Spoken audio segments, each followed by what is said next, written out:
Buenos días o buenas tardes. Bienvenidos a la sesión introductoria de planeación para el retiro, presentada por la Dimensión Episcopal de la Pastoral del Trabajo de CEPS Cáritas Mexicana. Es introductoria porque el tema de retiro es extenso y sí, complejo. Pero es un tema que nos debería preocupar y ocupar a todos, y en unos minutos dejaremos más claro el porqué.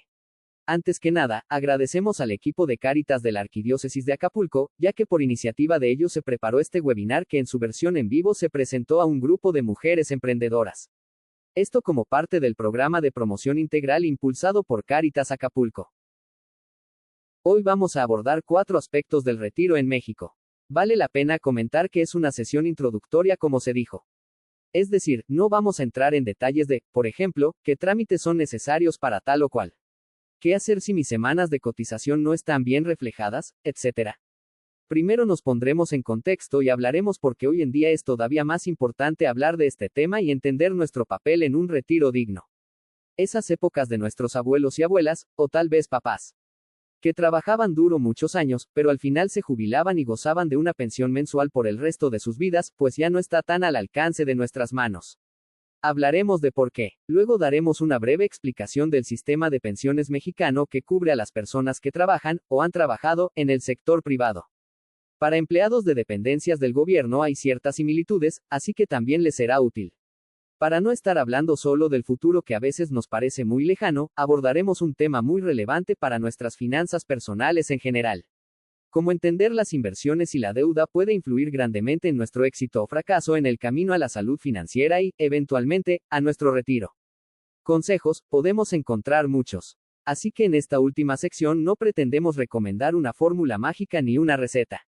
Simplemente los queremos invitar a la reflexión. A que consideren su situación personal y familiar y, poco a poco, desarrollen y vivan una estrategia que les funcione a ustedes. A lo largo de esta presentación leeremos juntos algunas frases, sino inspiradoras y muy ciertas en nuestro camino al retiro. El secreto para un retiro exitoso es comenzar a planificarlo con anticipación y ser constante en ese proceso. Tal vez hemos oído hablar del envejecimiento de la población, que la pirámide poblacional se está invirtiendo. ¿Qué quiere decir esto y por qué me debería interesar? El sistema de pensiones en México, como muchos en el mundo, antes del cambio a las famosas Afores, dependía de las aportaciones, las llamadas cuotas obrero-patronales, de los trabajadores en activo para financiar las pensiones y otros beneficios de las personas ya jubiladas. Como vemos en las pirámides, que muestran en las barras horizontales el número de hombres y mujeres en cada grupo de edad, en los años 70 e incluso a inicios de este siglo había mucho más niños y jóvenes que personas mayores. Entonces los recursos que entraban al sistema pensionario, digamos del IMSS, eran más que suficientes para cubrir, y muchas veces incrementar, los beneficios de los jubilados. Pero eso cambió, con las personas viviendo más años y las personas teniendo menos hijos. Lo que hizo de este tipo de sistema algo insostenible. Entonces todos estos sistemas de pensiones en México, que operaban bajo este modelo, tales como el IMSS para trabajadores de empresas privadas, ISSSTE para trabajadores del Estado, las paraestatales como la CFE y Pemex, y hasta del sector bancario, han sido modificados para no basarse en que unos paguen por los beneficios de otros. Pero esto tuvo el efecto directo de que el nivel de pensiones disminuyó dramáticamente para la gran mayoría de las personas. ¿Cuál es el efecto de esto? Que ahora gran parte de los recursos necesarios para nuestro retiro dependen de lo que hagamos nosotros. El problema es que en promedio, el mexicano siempre ha gastado alrededor del 90% de su ingreso, casi todo lo que gana por su trabajo, lo gasta en el día a día, y ese es el promedio. El sistema pensionario ya cambió, y aunque se han implementado ciertas reformas para mejorar un poco la situación, no ha cambiado el hecho de que ahora depende de nosotros.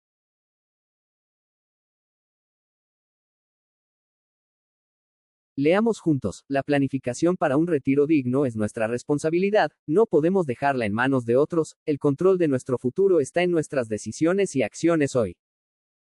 Hablemos de 2 términos muy conocidos, o al menos que hemos oído. La Ley 73 y las Afores. La Ley 73 es comúnmente llamada así porque es el año en que entró en vigor y estuvo vigente, con algunas modificaciones durante más de 2 décadas.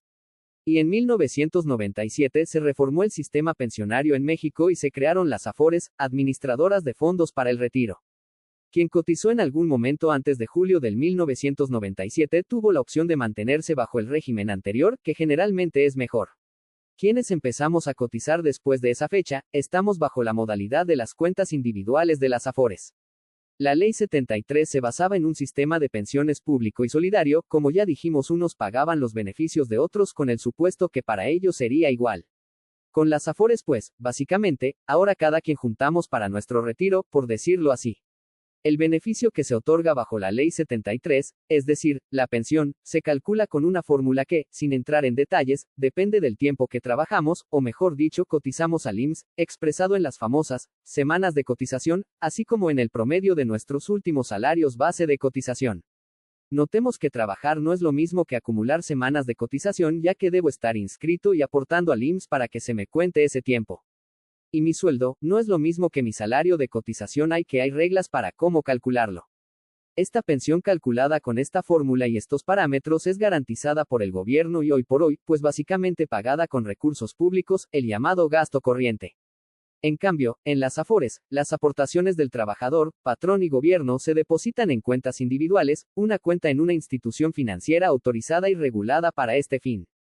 Al llegar al momento del retiro, se toma el balance de esa cuenta, el dinero acumulado con las aportaciones y rendimientos y se hace un cálculo de qué pensión mensual de por vida se puede dar con base en estimaciones de esperanza de vida y rendimientos futuros.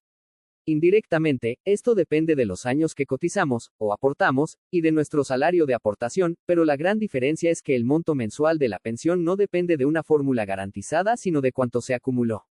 No solo es más volátil, sino, por cómo están definidas las aportaciones hoy, es mucho menos generosa.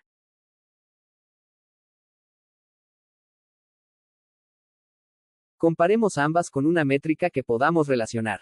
La tasa de reemplazo se refiere al porcentaje de nuestro último sueldo que recibiremos como pensión mensual. Una tasa de reemplazo del 90% significa que si nuestro último sueldo es de 10,000, recibiremos 9,000 de pensión. Así, veamos las tablas bajo un sueldo final supuesto de 15,000 pesos mensuales, ambos esquemas y varios años de cotización o aportación. Notemos que también estamos suponiendo una edad de retiro a los 65 años. Se permite jubilarse antes, con un factor de reducción bajo la Ley 73 que toma en cuenta que pues la pensión mensual se otorgará durante más tiempo, 5 años más si nos retiramos a los 60 años por ejemplo. Es tema de otra sesión, pero esos factores de reducción no es que sean un castigo y puede haber muchas razones por las que quisiéramos ya pensionarnos antes de los 65. Podemos ver, por ejemplo, que tras 20 años de cotizar bajo la Ley 73, la pensión mensual que nos correspondería cubriría el 60% de nuestro último sueldo. En el caso de la Afore, se estima a lo mucho el 40%. Y así con los diferentes años de cotización o aportación. Como mencionamos, la Ley 73 se basa en una fórmula, así que dadas ciertas semanas de cotización y salario de cotización, sabemos cuánto recibiremos, con las cuentas individuales acumuladas en las Afores son muchas las variables y lo desconocido. Además de que bajo las condiciones actuales del esquema, la pensión se proyecta más baja que bajo la Ley 73. Aunque la regla general para saber en qué tipo de sistema estamos es el haber empezado a cotizar antes o después del 1 de julio de 1997, poder no ser tan claro. Notemos que hablamos de cotizar, no de trabajar. Pudimos haber empezado a trabajar antes de 1997, pero si el tipo de empleo era tal que no se hacían aportaciones al IMSS, ese periodo no cuenta. La forma más fácil de saber a qué régimen pertenecemos es revisando nuestro estado de cuenta de la Afore, que debemos estar recibiendo periódicamente. Si no lo estamos recibiendo, debemos contactar a nuestra Afore para preguntar. Si ni siquiera sabemos en qué Afore estamos, podemos contactar a la CONSAR, tenemos los datos de contacto abajo en esta página.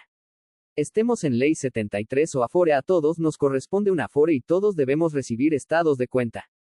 En ellos, en la parte superior de la primera página, se muestra la leyenda de a qué régimen pertenecemos. Siendo que los beneficios bajo Ley 73 son, en general, más generosos, pues se vale celebrar si nuestro estado de cuenta nos identifica bajo ese esquema. Ahora hablemos de lo que podemos hacer ahora y que tendrá repercusiones muy grandes en nuestro retiro.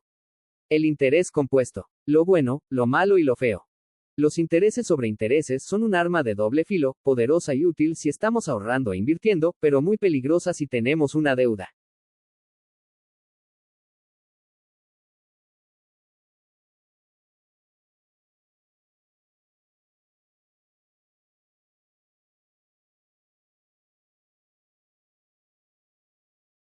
En una inversión, lo que quiere decir es que si los rendimientos que ganamos en un periodo, digamos un mes, los mantenemos invertidos, esos intereses se sumarán al ahorro inicial y generarán todavía más intereses.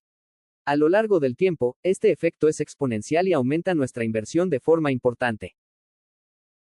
Veámoslo con números. Supongamos que hacemos el esfuerzo de ahorrar 2,000 pesos al mes. Y comparemos qué pasa si simplemente guardamos ese ahorro bajo el colchón, como se dice. Tal cual en un cajón o en una cuenta en el banco que no genera intereses. Comparemos eso contra depositar ese ahorro periódico en una cuenta bancaria que genera, digamos, 5% y 8% de rendimiento anual y que genera rendimientos cada mes. Se vería así. Después de un año, es decir 12 meses, 2,000 de ahorro mensual, pues son 24,000 pesos, 12 por 2,000. Pero si cada mes depositamos esos 2,000 en una cuenta que nos genera rendimientos, cada uno de los depósitos de 2,000 va creciendo cada mes y al final de un año tenemos más de 24,500 y 24,800 con las tasas de 5% y 8% respectivamente. ¿Quién te regala 500 u 800 pesos? Y el interés compuesto tiene un efecto multiplicador muy poderoso con el paso de los años.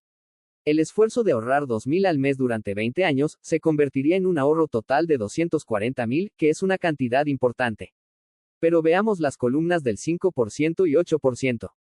Son cantidades mucho más altas que el 240,000 y el único esfuerzo adicional que requieren es buscar instrumentos de ahorro que generen rendimientos. Ojo que esto no quiere decir que somos avaros y que queremos dinero gratis. No, sin entrar en detalles, todos hemos oído hablar de la famosa inflación. Que de manera simple, quiere decir que los 2,000 que ahorramos hace 20 años pues hoy ya no alcanzan para lo mismo. Ahorrar sin invertir disminuye el valor, el llamado poder adquisitivo, de nuestro dinero. Buscar opciones de inversión que permitan al menos mantener el valor del dinero que tanto esfuerzo nos costó ahorrar, es no solo prudente sino necesario.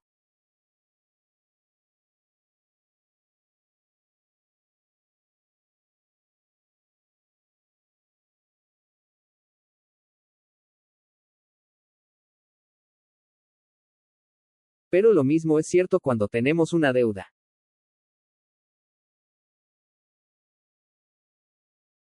El saldo que no paguemos de un periodo a otro, crece todavía más con los intereses acumulados y se convierte en una bola de nieve. Veamos un ejemplo. Pensemos que compramos una televisión enorme, de 70 pulgadas con tarjeta de crédito o a plazos. Digamos que la tele costó 10,000 pesos y que la tasa de interés es del 50%, y nos estamos yendo bajos. Y supongamos que solo hacemos el pago mínimo al final de cada mes. En la tabla vemos como el pago mínimo mensual, primero, cubre los intereses generados por el saldo de la deuda y sí, disminuye un poco ese saldo, pero muy lentamente. Veamos qué pasa después de 2 años de estar pagando solo el mínimo. En pagos mensuales ya pagamos los 10,000 que costó la tele, pero aún debemos casi 7,000. Las tasas de interés que nos cobran las tarjetas de crédito y otros préstamos son altísimas y dañan gravemente nuestra economía familiar. No estamos diciendo que jamás debemos adquirir deudas o comprar a crédito. A veces es inevitable, pero tenemos que ser muy conscientes de cómo funcionan y efecto tan negativo que tienen si no las pagamos en cuanto nos sea posible. No todos estamos en la misma situación, ni tenemos los mismos conocimientos, pero todos tenemos la oportunidad de ir dando pequeños pasos. Si ya tienes el hábito el ahorro, pero el tema de inversiones te confunde, continúa ahorrando y ve aprendiendo poco a poco. Empieza por lo básico. Identifica personas de confianza con quien puedas hablar de estos temas. Si lo has intentado, pero te ha sido imposible ahorrar consistentemente, no te desanimes, sigue intentando. Fórzate a ser constante en llevar un control de tus ingresos y tus gastos. Apunta en qué utilizas, gastas tu dinero semanalmente, mensualmente y analiza esos registros periódicamente. Tal vez te sorprendas. Si lejos de poder ahorrar, estás muy endeudada, registra tus gastos como lo dijimos ahorita y haz un plan realista pero agresivo para ir pagando esas deudas que se están comiendo el dinero que con tanto esfuerzo ganas. Si todo esto es nuevo para ti, felicidades, estar aquí es un gran primer paso. Consejos hay muchos y no todos nos harán sentido o se adecuarán a nuestra situación, pero si de una plática, una conversación, nos llevamos al menos un punto que podemos reflexionar y usar, pues ya valió la pena. Estos son simplemente algunos consejos muy generales que identificamos como básicos. Primero, pues continuar con esto que estamos haciendo. Aprender poco a poco de estos temas. No todo nos tiene que quedar claro a la primera, pero entre más escuchemos sobre esto, encontraremos cosas que podemos aplicar a nuestra vida. Ahorrar es difícil, claro, así como hacer ejercicio de manera constante lo es. Pero se hace un poco menos difícil si tenemos una motivación, algo que nos anime. Ponernos metas que queremos lograr con el esfuerzo de nuestro ahorro, nos dará un impulso extra. No ponemos ejemplos porque todos somos diferentes, pero seguramente todos tenemos varias metas individuales y familiares, a corto, mediano o largo plazo en las que podemos pensar. Lo de llevar un control de ingresos y gastos, un presupuesto, lo van a oír en todas las pláticas de planeación financiera, de finanzas personales. Es ilógico, pero es cierto que casi nadie hace esto, pero es lo más básico, importante e indispensable para comenzar este camino de salud financiera. Como hemos dicho, cada uno tenemos estilos diferentes. Y está bien, si unos lo podemos hacer en computadora, pero otros en una libreta de papel, es igual de valioso. Siempre y cuando tenga orden y seamos muy constantes. La salud. Enfermarse es muy caro, cada vez más caro. Claro, a veces es inevitable, pero la prevención, el cuidado de nuestra alimentación, el descanso, el atender nuestra salud a tiempo, no solo nos dará una mejor calidad de vida, sino abonará a nuestra salud financiera. Y no lo hagas solo, involucra a tu familia, a tu pareja. En la medida de las posibilidades, edades, entendimiento de cada miembro de la familia, platiquen del valor de las cosas. Del esfuerzo que implica ganar el dinero y de lo que es necesario y de lo que es darse un gustito. De cuando sí se puede y cuando no se puede. De lo perjudicial que es compararse con otros y de dejarse llevar por la mentalidad consumista que impera en nuestra sociedad. Así como la armonía familiar es una responsabilidad compartida, así también lo es la salud financiera familiar.